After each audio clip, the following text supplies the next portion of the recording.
The day before the fight, Ethan stood in front of Eren and Abby, practically begging him not to take the fight, but Eren looked at him and said, "A decision is finalized and not to be reneged, for it is, he is to not be respected, neither to him nor his seed nor his mate." Abby, agitated from Eren's words, she says, "Eren, do you care whether you lose or not? Why are you always in a difficult state of mind and can never live in simplicity and just be safe?" She even started to raise her voice. Eren begins to speak after she calms down. Is an animal ever safe in a jungle full of rivals? Ethan says to him, "But we are not animals." Eren scoffs. "Anything that can be sold or forced to work is below an animal," said to me. "We are even below the chicken that has the weakest fighting ability but can still be taken while pecking at the skin." As the sun went down that night, Eren sat alone thinking about the fight. His exact thoughts were, "I have the biggest fight ever, going against a man who never lost in battle, and men who are strategic, for they are training right now, but why will I? I need rest, and besides, I fought my whole life.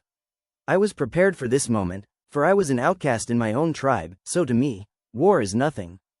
The next morning, everyone from every tribe is there waiting for the big event, the big fight. Abby covered in trepidation, Ethan stands strong and calm, but the thought of his brother being dead makes him frantic. Caleb fidgets. Eren sees his brother Rak even, for the first time, he sees concern, not his brother's desires and craving for power. Eren stands confident, though, looking around, he sees Amani standing next to Abby, whom he loves more than anything, but after her marriage to a man from Amur, it has driven a division between them. As Eren stands trying to avoid the cries and loud crowds, he sees King Elik. King Elik stands before him, and shouts, "This battle will present the so-called wise."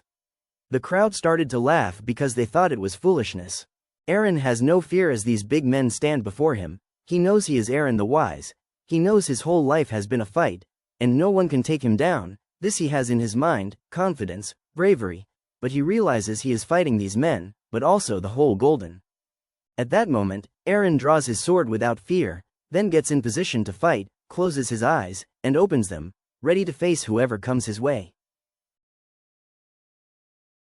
They began to fight, Eren getting the best of them all, slicing them left to right. Seeing at this moment they realized the things that he spoke were true. He is truly the best of them all. He killed warriors that was branded greatest in their tribes. But he started to struggle, he feels cut wounds and a man grabbing him and getting closer on him. He still doesn't fear, but he feels an end. He feels he is losing his conscience, but all he can think of is his mother. He hears the crowd now turning over to his side, screaming, "Eren the general." Ikad began to get nervous because he is the general, and now, they call on Eren's name. Eren yells, "Mother!" The crowd gets shocked, and Eren rises, he feels her spirit guiding him, and he begins to kill them all one by one until he is face to face with Ikad. But Ikad knew he could not face Eren.